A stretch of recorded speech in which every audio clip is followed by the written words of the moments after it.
Here we are at 49er training camp, the daily updates, and we got Kyle Shanahan, breaking news.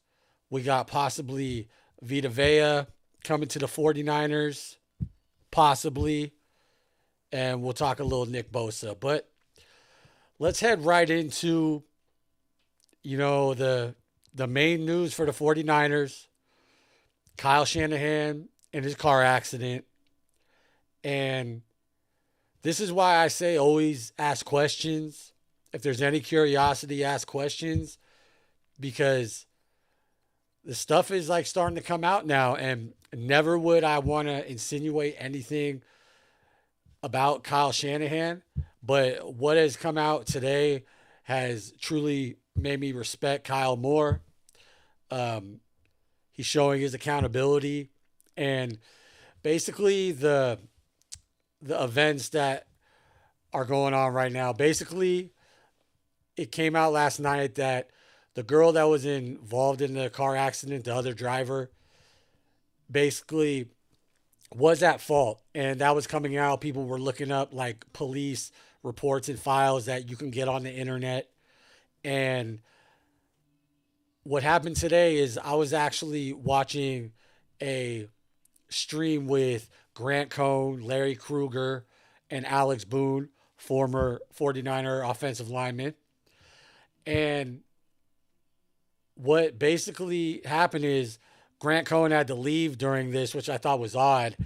And what the reasoning, what led up to that is actually with all the reports that came out, media members were summoned to the 49ers facilities for clarity on the situation.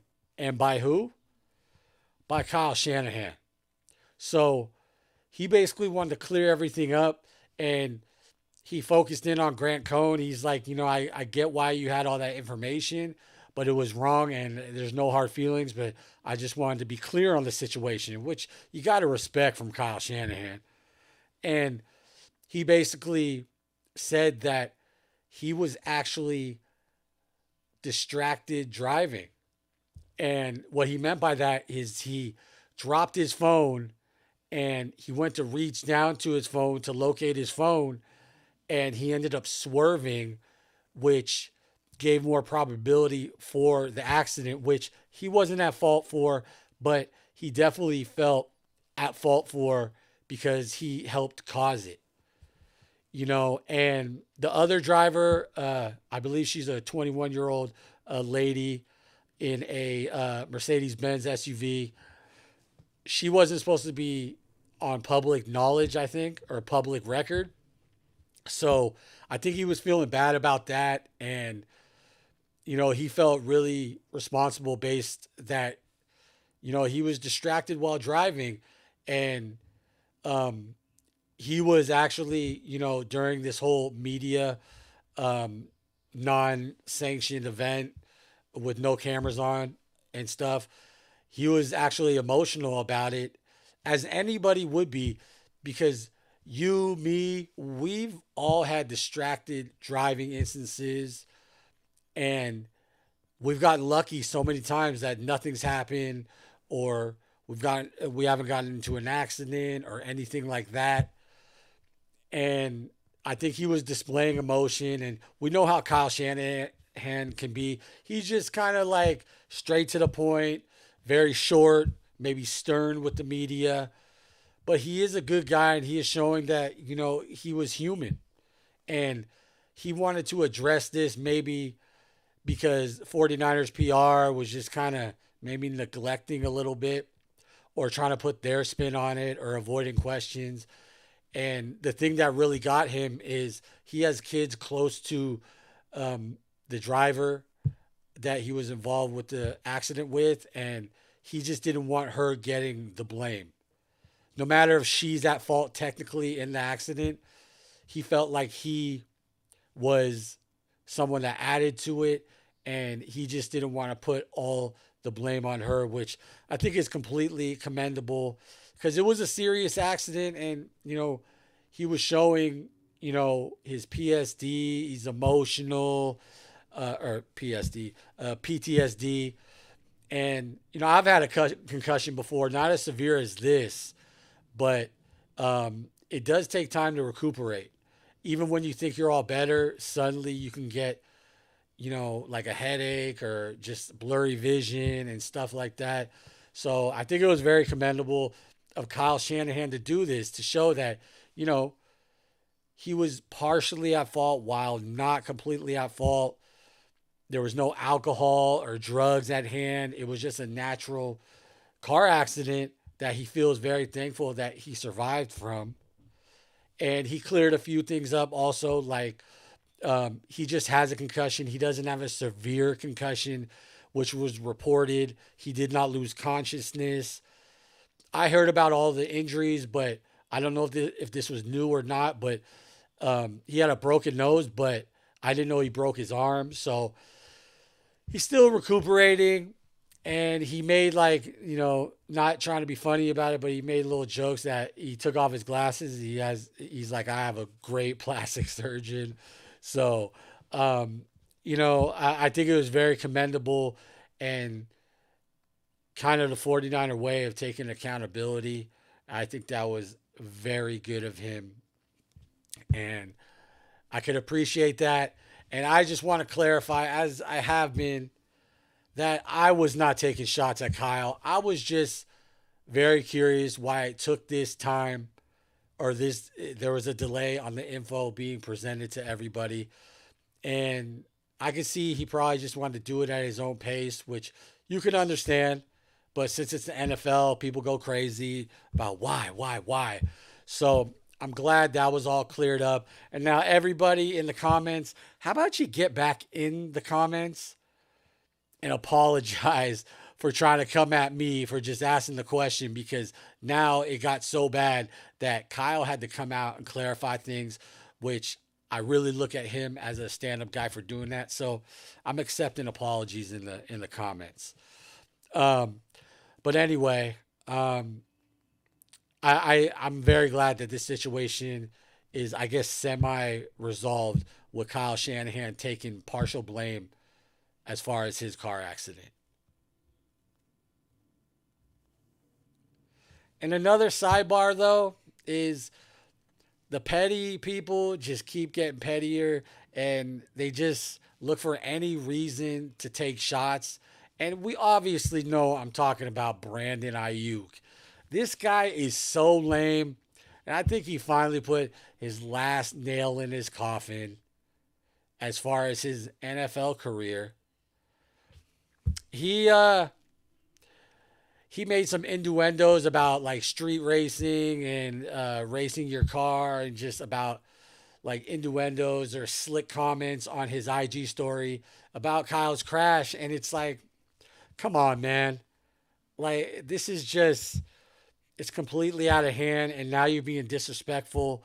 And I cannot see any coach, because they say the NFL is a fraternity. So they look out for one another and they care about each other. After something serious like this happens and you want to take jabs just because things are not going your way in your life and your NFL career that you have complete control over, it's like, just find another profession, bro, because I don't think anybody's going to mess with you in the NFL, honestly. So I just thought that was in poor taste. And, Brandon Ayuk strikes again, being all about himself. But, and a couple other things I wanted to get into. As of about, I think 2 days ago, nose tackle with the Tampa Bay Buccaneers, Vita Vea, a Milpitas, California resident, wants out of Tampa Bay. He requested a trade, because he wants that big extension, obviously. I believe he's 31 years of age. He's a massive body. And right now, the rumored teams are California teams, which mainly is like 49ers and also possibly the Raiders. But how big would it be if the 49ers were able to go after this guy? I just think it would be monumental, And it would really like push us forward, at the top of the rankings for NFL defenses. And you need that wide body in the middle. And I think this would cause a lot of problems for offensive lines trying to hold the Niners defense up. And I think this would be a key piece for us to get. And if we're really in the running, I gotta think we are. I gotta think maybe his first choice is the Raiders, but the Raiders are still rebuilding. You don't know what they're gonna look like this year. And I think the Niners are more win now if they get Vita Vea. And I think it would be a real good look for the 49ers defense. And let's just see in the coming days what happens. And I think possibly Vita Vea could be one of the newest San Francisco 49ers. And I'm hoping that actually happens.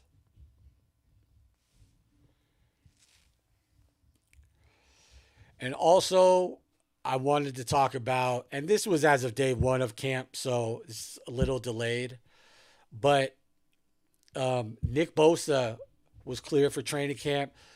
Already seen him going hard side by side Osa. And, the Bosa Osa stuff is going to start going off the chain now.